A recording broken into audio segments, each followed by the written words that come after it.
Ma vie avec la sclérose en plaques. Constipation, constipation, constipation. Ça fait 10 jours. Et j'ose rien prendre de trop fort parce que il y a 10 jours, c'était l'inverse. J'ai eu des fortes douleurs intestinales. C'était pas lié à la sclérose en plaques. Et du coup, j'ai pris une Ultralevure pendant 2 jours. Et depuis, bloqué. Alors, je me débrouillais. Je gérais bien le problème de transit intestinal ralenti à cause de la sclérose en plaques. Mais quand c'en était au stade final. Mais là, c'est bloqué au niveau du côlon.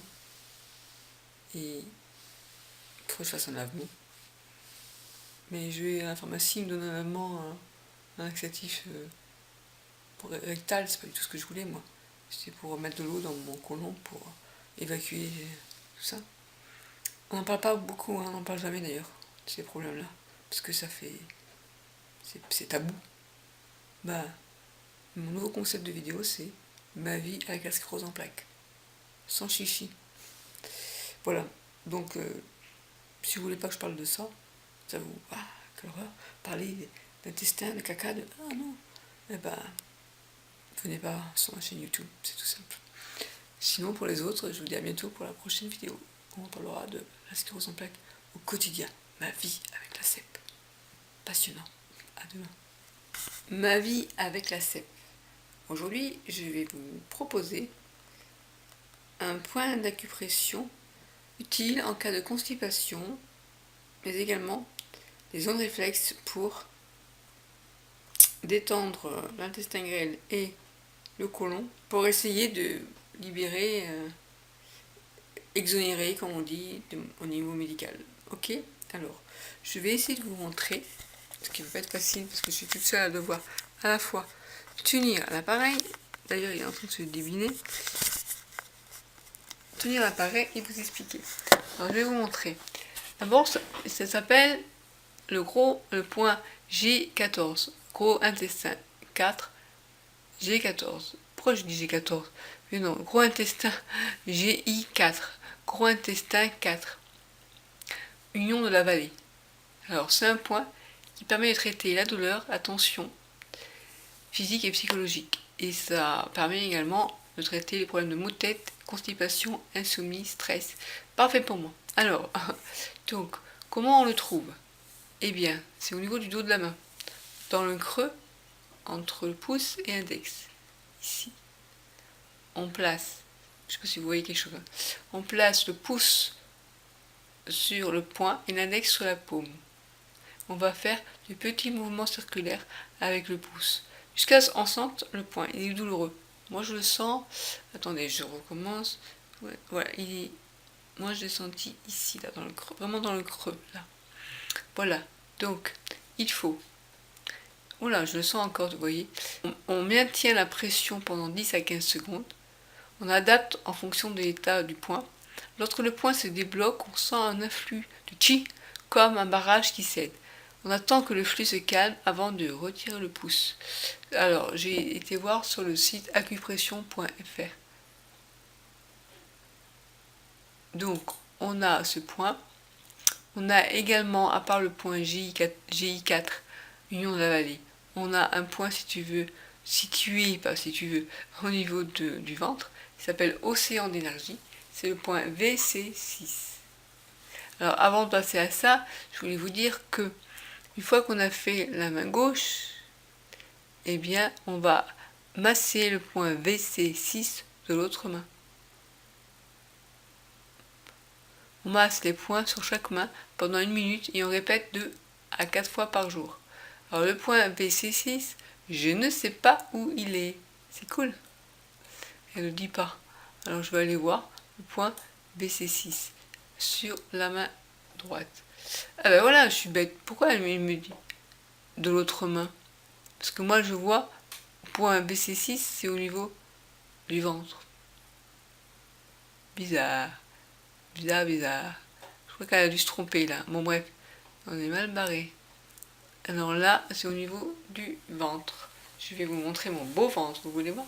On appuie sur ce point pendant. Et ça renforce le gros intestin. On encourage péristatisme et en détend l'abdomen. VC6 est l'un des points d'acupression les plus puissants.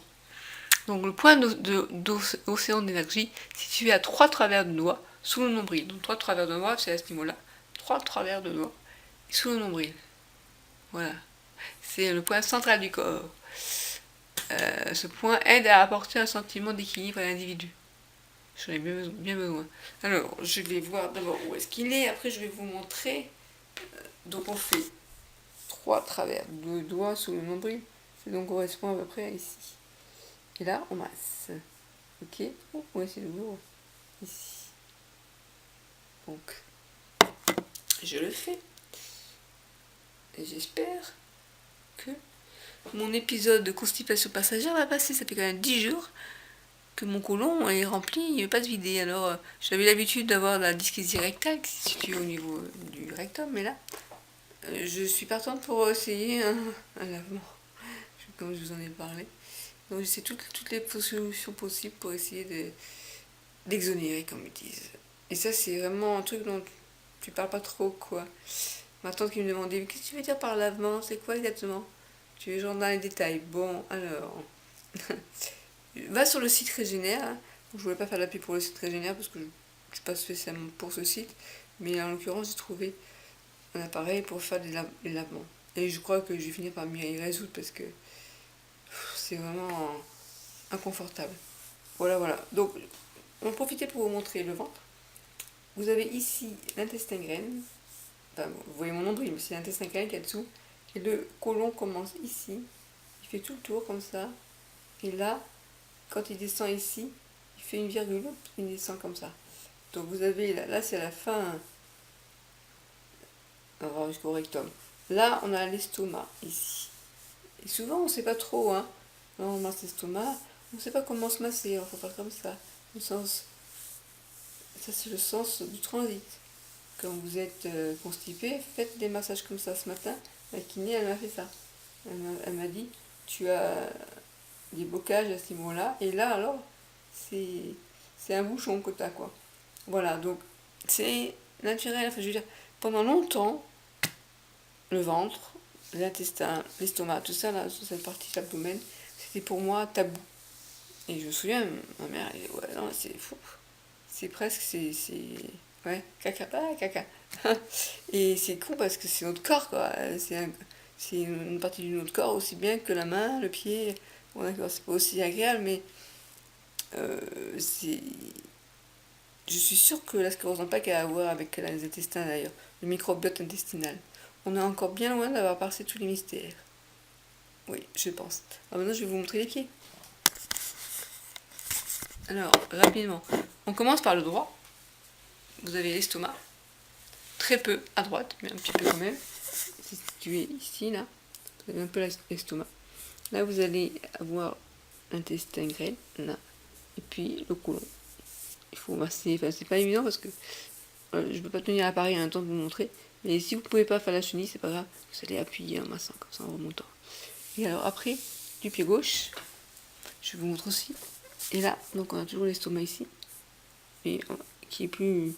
Il est plus. Il y a plus, comment dire, plus d'estomac du côté gauche que du côté droit. Et voilà. Et bon bref, je vous montrerai tout ça en détail un autre jour. Mais massez-vous comme ça sera déjà bien. Ça sera déjà bien. Vous pouvez prendre de l'huile ou ce que vous voulez. Voilà, je m'arrêtais là en vous disant que on est déjà constipé naturellement quand on a la sclérose en plaques. Mais moi j'ai traité un problème de colite que j'ai eu qui n'avait rien à voir, qui était à voir avec ce que je mangeais, je pense, et le stress surtout, je suis très stressée en ce moment. Et du coup, voilà, j'ai pris du Travelvir pendant 2 jours, ça m'a bloqué complètement. Et là maintenant, je suis bouchonnée en matière. T'es pas abusée, Estelle? Ouais, bref, j'ai pas trop le moral en ce moment, je dois vous dire. Ouais, parce qu'avant d'aller dormir, je me dis, si je pouvais ne pas me réveiller demain, faire un bel AVC, une bonne crise cardiaque comme Moran, et... Non, vous n'avez rien entendu. Ouais, j'ai pas le moral parce que j'ai une décision à prendre, partir ou rester ici, je sais pas quoi faire. Should I stay or should I go? Parce qu'on a une belle maison, vous voyez, et il faut tout quitter, et ma mère... J'ai plein de souvenirs avec ma mère ici, mais non. Voilà, donc il faut que je fasse un choix. faut soit un choix, est-ce que je reste ici ou est-ce que je pars. Si je reste ici, il faut que j'aménage la cuisine, les WC, enfin plein de trucs.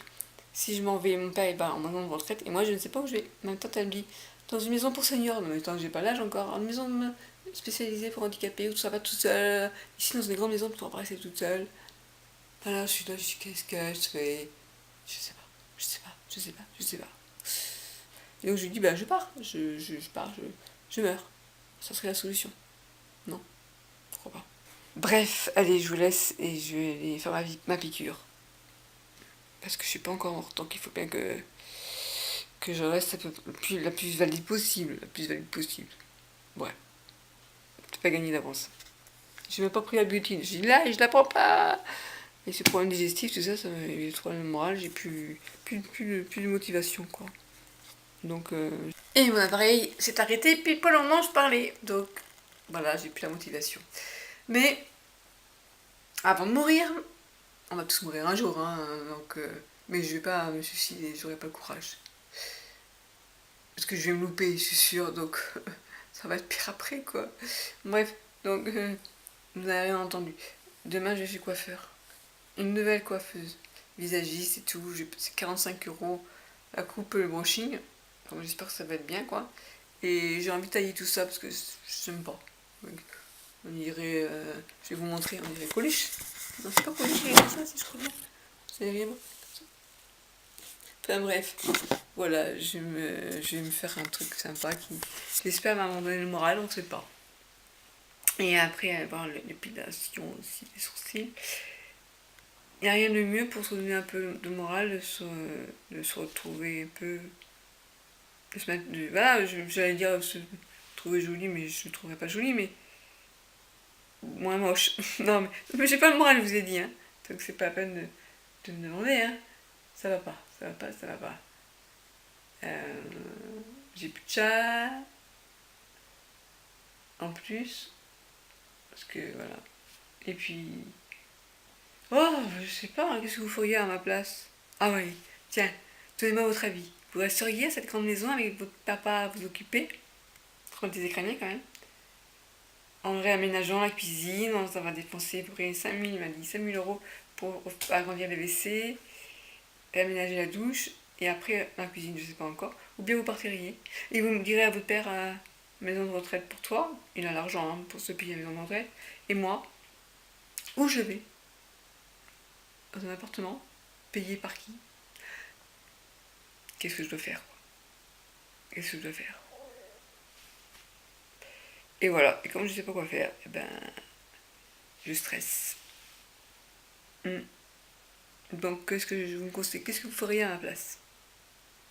Vous seriez à vous occuper de votre père qui marche presque plus, en sachant que vous allez un jour ne plus pouvoir marcher dans une grande maison qui est très belle, hein, mais c'est un peu une prison dorée, qui est très loin du tram, vous pouvez pas sortir facilement, vous avez besoin d'aide de vie pour tout, enfin, la vie elle est. Alors moi je me dis, j'aurais plus que moi à m'occuper. Moi j'aurais encore voir mon père de temps en temps, mais si vous voulez, je serai dans mon appartement, peut-être que je pourrais, ça m'incitera à sortir pour voir d'autres personnes, pour pas être tout le temps toute seule. Parce que là je suis pas tout seul, mais mon père c'est quand même lourd à gérer. Donc voilà, il faut que je puisse choisir entre la peste ou le choléra, et sans savoir à quoi ça ressemble la peste et le choléra. C'est pas beau. Non, non, je recommence. Euh, Est-ce que je choisis une prison dorée, mais une prison quand même où au final c'est pas forcément adapté à ton handicap et où un jour, sur une grande maison toute seule, ça va pas le faire quoi. Ou bien je m'en vais toute seule tout de suite. Et, je quitte ici. Ah, je sais pas. Alors là, je vais voir mon frère qui vient d'Australie. On va en discuter ensemble. Mon oncle, ma tante, je vais pas être toute seule pour en discuter parce que là, je sais pas quoi faire. Je sais pas quoi faire. En plus, j'ai pas un bon message généraliste. Oh là là, le nul. Au moins, j'ai une bonne neurologue. Enfin, je trouve qu'elle est bien. Elle est humaine, elle est cool, c'est rien que ça déjà. C'est beaucoup, beaucoup, beaucoup. Bon, allez, je vous laisse là, je vais aller me faire ma piqûre avant d'aller descendre, secouer mon père pour qu'il aille dîner et lui faire à dîner. Voilà. À bientôt. Enfin, peut-être. Non, non, mais je vais pas vous faire peur. Sûrement. Mais peut-être.